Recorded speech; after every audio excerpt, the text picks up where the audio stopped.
Ons lees die hoofstuk Reisgenote uit die alfabet van oorvloed met die vriendelike vergunning van Lisette Marie.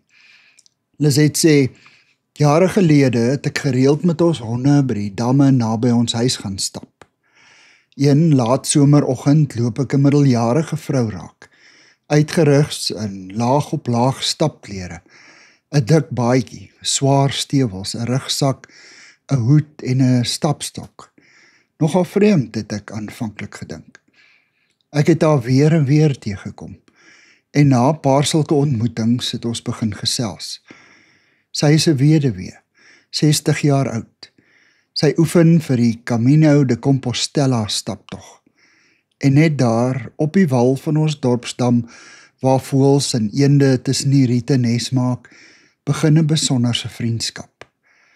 Op 'n dag vertrek sy Spanje toe en ek volg haar pelgrimstog deur haar gereelde e-posbriewe. Ek beleef hoe sy nader aan haarself, haar medemens en God groei. Sy laat weet, ons moenie bang wees om ons pad te stap nie. Al het ons nie antwoorde vir ons pyn en swaar kry of die twyfel in ons harte nie. God is groter as wat ons dink. Haar e-pos uit Zubiri lui, die landskap is eenvoudig onbeskryflik mooi. Vanoggend vroeg het ek begin stap. Dit was nog pikdonker. Die maan het wit vlekke op die grondpaadjie in die woud gegooi. Die reuk van dennenaalde was in die lug. En die klokke om die skape se nekke maak die mooiste musiek terwyl hulle wei. Terwyl my vriendin daar in Spanje se vel sonskyn oor die barre herfsaarde van die Maceta gestap het en op 'n reëndag deur die modder op pad na Villafranca geslof het, met pyne in die bene en voete, het sy besef, hierdie reis is vir my bekend. Ek het dit by die huis gestap, elke dag, veral na my man se dood. Al wat belangrik is om die volgende tree te gee. Al wat God op sy beurt graag wil hê, is dat ons met hart en siel na sy teenwoordigheid sal smag. Hy begeer dat ons in afwagting op iets groters en beters sal leef. Hy wil hê dat ons siel op 'n deurlopende pelgrimstog na hom toe sal wees. Dikwels echo ons uiterlike pelgrimstog hierdie binnereis. En tog hoef ons soeke na heiligmaking en een word met God, ons nie na heilige afgesonderde plekke te neem nie. Of ons nou op 'n verre pelgrimstog is, of tuis in ons eie huis en werksplek, God nooi ons saam met hom op hierdie reis. Ons God is die God van wonder en misterie, maar ook die God van die alledaagse. Ons oë en ons hart moet oop wees vir hom. Hy is daar, bedagsaam, hoflik en onopdringerig, wagtend.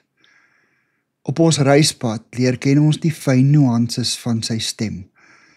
Word stil, gaan daarheen, doen dat, maak jou lewe eenvoudiger, rus in my. Soms is sy stem 'n fluistering, of bloot 'n groeiende bewuswording in jou binneste.